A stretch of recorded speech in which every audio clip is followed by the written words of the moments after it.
Assalamu alaikum, hello everyone. I hope that your guys doing well.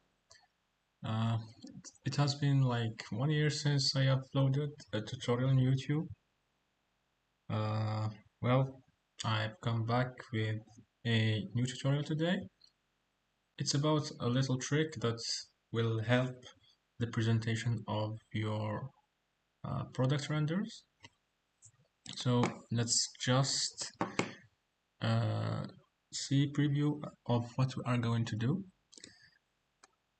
We'll try to achieve this kind of effect where the product seems to be moving. This is another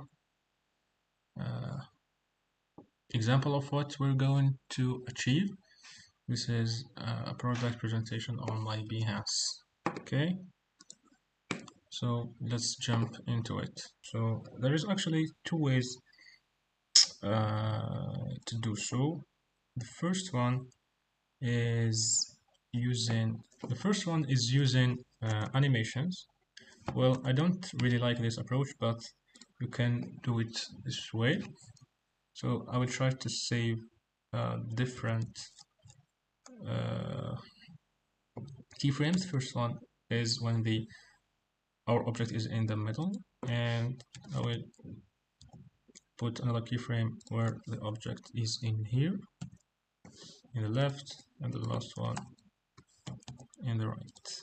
Right. So here in the middle, I will go to the render tab and jump into motion blur, activate it, and the shutter value will be at 0.5. I'll just render this one very quick. So here we have the result. We have the effect that we want, but it's not really good. So let's try and jump into the second approach. Let me just disable the motion blur. So the second way is using the settings of the camera. So I have here, let's activate depth of field. So the two options that we need, well, before the options, we have to have our main object as a focus object, which is the bottom. So I have the f-stop at 0.6. What this actually does is blurs out the background, and this is the main setting that we need to play around with, which is the ratio. So the lower the ratio, the more our main object will be like we will have the impression that it's moving, right? So you can see here we started having the effect that we want. I will just try to have or parse in a lower value, like 0.4. So as you can see here, the effect that we want is starting to appear. You can play around also with f-stop in parallel and see the results if suits you or not. So these are the two main settings that you have to play with. So you have a real.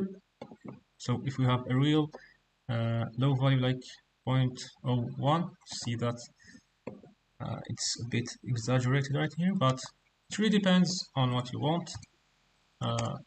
You can play around with these values. Yeah, so that's it in general. Can have different kind of results like this. So this kind of renders is, I mean, personally, I like doing some abstract stuff with the final renders. So I personally like this kind of effects. You can use them on your portfolio or on your Instagram posts. So yeah, that's it. Thank you guys for watching.